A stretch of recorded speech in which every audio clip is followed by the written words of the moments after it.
तुम्ही कधी पाहिलेत का की मॅग्नेटिक कॉईल जवळ नेली की कॉईल तिला काय करते तर दूर ढकलण्याचं काम करते. आता एखादी निर्जीव कॉईल कशी काय विरोध करू शकते? आज आपण फिजिक्स मधला एक खूप पॉवरफुल नियम शिकणार आहोत ज्याचं नाव आहे लेन्स लॉ.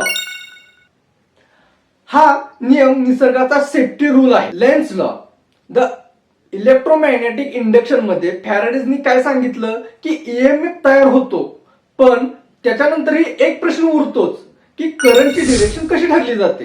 उत्तर आहे डिरेक्शन सांगणारा नियम म्हणजेच लेन्स लॉ. डेफिनेशन काय येणार आहे याची? According to Lenz law the direction of induced current in such that it opposes the cause producing it. मराठीमध्ये काय सांगायचं तर इंड्यूस करंटची जी दिशा अशी असते की तो स्वतः निर्माण करणाऱ्या कारणालाच काय करतो? विरोध करतो. आता विरोध करतो म्हणजे काय तर करंट मदत करतो की विरोध करतो असा एक प्रश्न आपल्या समोर येईल. तर तिथं उत्तर येणार आहे विरोध करतो म्हणजे अपोजिट करतो.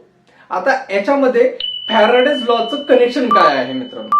आता फॅराडेचं रिलेशन आणि कनेक्शन हे आपल्याला माहिती करून घेणं गरजेचं आहे. तर त्याच्यासाठी आपल्याला लेन्स लॉचा फॉर्म्युला काय येणार आहे तर इज इक्वल्स टू मायनस, हे खूप महत्वाचं आहे, पी अपॉन डी टी. आता याच्यामध्ये हे जे मायनस साइन आहे हे खूप महत्वाचं आहे. हा मायनस साइन म्हणजेच शिकवता तोच लेन्स लॉ आहे. आता मॅग्नेटिक फ्लक्स चेंजला इंड्यूस ईएमएफ काय करतो तर विरोध करतो. हे इथं आपल्याला पाहायला मिळणार आहे. आता मायनस साइनचा अर्थ काय होणार आहे तर विरोध करणे, ढकलणे, पूर्ण त्याचा अर्थ होणार आहे.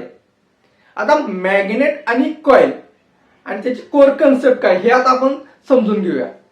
आता काय केलेलं आहे आपण की एक मॅग्नेट घेतलेलं आहे.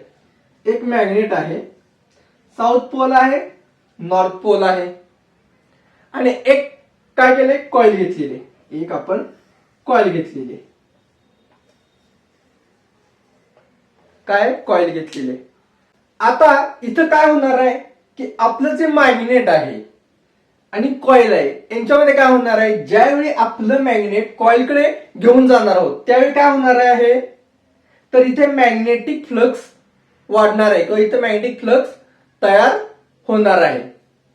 मग मॅग्नेटिक फ्लक्स तयार झाले किंवा तिथं वाढत असेल तर त्या कंडिशनला ही कॉईल काय करणार तर उत्तर आहे कॉईल स्वतः काय करणार आहे नॉर्थ पोल तयार करणार आहे. कारण काय हा जो नॉर्थ पोल आहे या कॉईलच्या जवळ गेलेला आहे त्याच्यामुळे इथेही नॉर्थ पोल होणार आहे. आता का होणार आहे तुम्हाला माहिती आहे का मित्रांनो? तुम्ही पाहिलं असेल की आपण लहानपणी किंवा आताही आपण बघू शकता की एखादं मॅग्नेट घेतलेलं आहे, त्याचा साऊथ पोल असू द्या किंवा नॉर्थ पोल असू द्या, त्यावेळी आपण काय करतो एखाद्या लोखंडी तुकड्यावरती किंवा खिळ्यांवरती आपण लावून ठेवतो.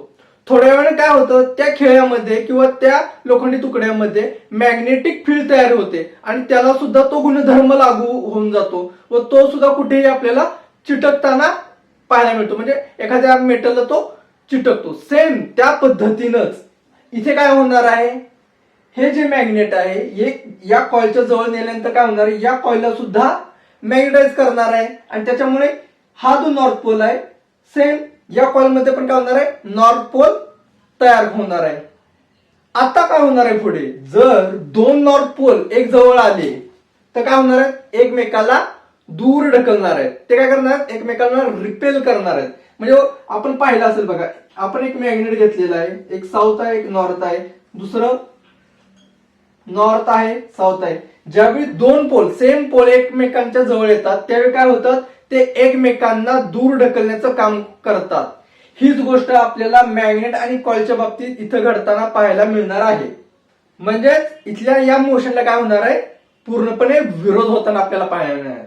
आता नंतर काय होईल, ज्यावेळी आपण हे मॅग्नेट या कॉईल पासून दूर ढकललं जाईल त्यावेळी काय होणार आहे तर मॅग्नेट दूर गेल्यामुळे इथला जो फ्लक्स आहे तो काय होणार आहे कमी होऊन जाणार आहे आणि फ्लक्स कमी झाल्यामुळे कॉइलचा विरोध काय होणार आहे, कमी होऊन जाणार आहे. आणि त्यावेळी कॉइल काय करेल, तर त्यावेळी कॉइलमध्ये या नॉर्थच्या ऐवजी काय होणार आहे, साऊथ पोल तयार होणार आहे. काय होणार आहे, साऊथ पोल तयार होणार आहे. आणि परत ही कॉइल काय करणार आहे, या मॅग्नेटला अट्रॅक्ट करणार आहे. कारण काय होणार आहे, साऊथ आणि नॉर्थ एकमेकांना काय करतात, अट्रॅक्ट करतात. बरोबर आहे.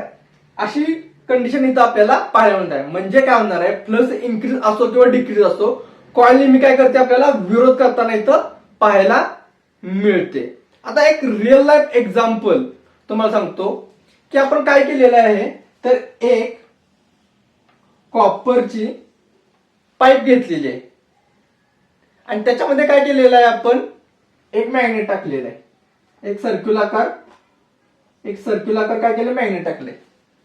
आता हे मॅग्नेट या पाईप मधून खाली सोडलं जाईल, तेव्हा ते काय होणार आहे, स्लो स्लो स्लो खाली जाणार आहे.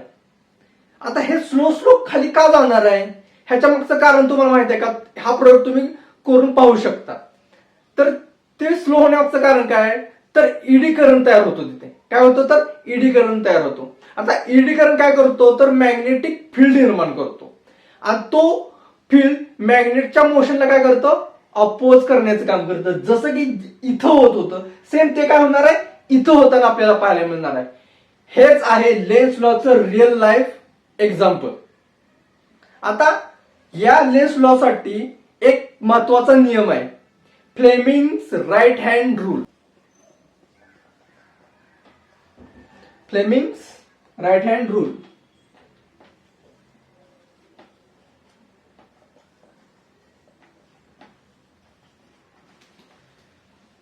आता लेन्स लॉ आपल्याला डायरेक्शन ची जी नेचर आहे ती सांगतो, पण एक्झॅक्ट डिरेक्शन काढण्यासाठी आपला हा रूलच वापरावा लागणार आहे, किंवा या रूल शिवाय आपल्याला ते समजणारच नाही. आता फ्लेमिंग्स राईट हँड रूल काय आहे, जर आपण असं पकडलं, हा थंब काय आपला, तर मोशन आहे. 4 फिंगर्स काय आहेत आपल्या, तर मॅग्नेटिक फील्ड आहेत. या काय आहेत, पूर्णपणे मॅग्नेटिक फील्ड्स आहेत. आणि मिडल फिंगर ही काय आपल्या, तर करंटची डिरेक्शन आहे, टू इंड्यूस द करंट. ही गोष्ट आपल्याला राईट हँड रूल सांगतो. आता एनर्जी कन्झर्वेशन काय आहे, हे एक आता आपण माहिती करून घेऊया. आता लेन्स लॉ नसता तर काय झालं असतं, तर फ्री एनर्जी मिळाली असते. आपल्याला काय गरजच लागली नसते, कोणती आपल्याला इलेक्ट्रिसिटी आहे ना, फ्रीज मिळून गेली असती. पण लेन्स लॉ अपोज करतोय, त्याच्यामुळे आपल्याला फ्री एनर्जी मिळत नाहीये मित्रांनो. म्हणून लेन्स लॉ फॉलो करतो लॉ ऑफ कन्झर्वेशन ऑफ एनर्जीला. Nature never gives the free energy. Nature हे कधीच फुकट एनर्जी देत नाही, असं म्हटलं तरी चालू शकतंय. आता आपण याचे काही ऍप्लिकेशन्स पाहणार आहोत. आता ऍप्लिकेशन कोणते कोणते आहेत, याचा म्हणजे उपयोग कुठे होऊ शकतो, तर लेन्स लॉ कुठे वापरला जातो, की पहिली गोष्ट काय, तर जनरेटर्स मध्ये सर्वात मोठ्या प्रमाणात हा वापरला जातो. आपण पाहिलं असेल की ट्रान्सफॉर्मर्स असतात बघा, ट्रान्सफॉर्मर मध्ये पण आपल्याला लेन्स लॉ वापरलेला पाहायला मिळतो. त्याच्यानंतर इंडक्शन मोटर्स असतात, तिथे यूज होतो. मॅग्नेटिक ब्रेकिंग असतात, तिथेही हा लॉ वापरलेला पाहायला मिळतो. म्हणजेच काय, साधी गोष्ट सांगायचं तर ऑपोजिशनमुळे कंट्रोल आणि सेफ्टी आपल्याला मिळते. म्हणून ऑपोजिशन पण खूप गरजेचं असतं मित्रांनो. आता आपण एक समरी करूयात की आजच्या व्हिडिओमध्ये आपण काय काय पाहिलंय, एक छोटीशी रिव्हिजन होऊन जाईल. Induction current opposes the cause, ही गोष्ट आपल्याला आजच्या व्हिडिओमध्ये समजली. त्यानंतर हा जो मायनस साइन म्हणजेच काय, आपला लेन्स लॉ आहे. फॅरेडेज लॉ मधला जो मायनस साइन आहे तो काय आपल्याला सांगतो, लेन्स लॉ सांगतो. त्यानंतर support the conservation of energy, ही गोष्ट आपल्याला समजली. त्यानंतर use in generators and transformers, या गोष्टीमध्ये लेन्स लॉचा वापर होतो. एक एक्झाम मध्ये लिहू शकता, lens law gives the direction of induce current, असंही तुम्ही तुमच्या आन्सर मध्ये लिहू शकता. तर मित्रांनो, जर लेन्स लॉ समजला असेल तर व्हिडिओला लाईक करा आणि अशा सोप्या फिजिक्स व्हिडिओसाठी तेजा स्टुडिओला सबस्क्राईब करा.